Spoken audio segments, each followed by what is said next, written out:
Ce soir, nous affrontons le Bayern Munich. Je vois certaines personnes dire que le Bayern est favori. Juste un rappel de l'histoire. Depuis quand le Bayern n'a pas éliminé le Real Madrid?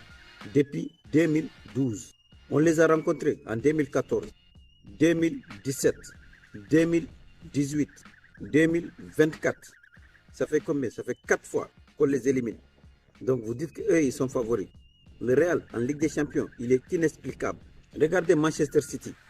On les a éliminés en les battant aller-retour alors qu'ils étaient largement favoris. Après notre match contre eux, ils ont pris Arsenal, ils les ont massacrés. Ils ont pris Liverpool, ils les ont massacrés. Personne ne peut expliquer comment nous, on est arrivé à éliminer Manchester City. Donc, dire que le Bayern est favori me fait rire quoi. Entre le Real et la Ligue des Champions, c'est inexplicable. On dit que c'est le classement probable. Lunin, Rudiger, Militao, Alexandre Arnold, Carreras, Tchouaméni, Valverde, Pitarch, Bellingham, Vinicius, Mbappé. Moi, je mettrai Arda à la place de Bellingham parce qu'il n'est pas encore en forme.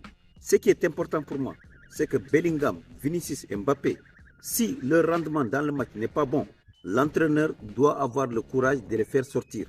On ne peut pas être là. Ils ne font pas un bon match et l'entraîneur décide de ne pas les faire sortir. C'est ce qui a tué Xavi Alonso. Quand un joueur n'est pas dans son match, il doit sortir. On ne peut pas être là. L'un de ces trois-là ne voit rien et l'entraîneur ne le fait pas sortir. Il fait sortir un militaire qui est dans son match pour détruire le classement et la formation de base. Donc, l'entraîneur doit avoir le courage de faire sortir Vinicius ou bien Mbappé ou bien Bellingham si la personne n'est pas dans son match. Ce soir, il n'y aura pas d'exception à la règle. On va faire ça propre comme d'habitude.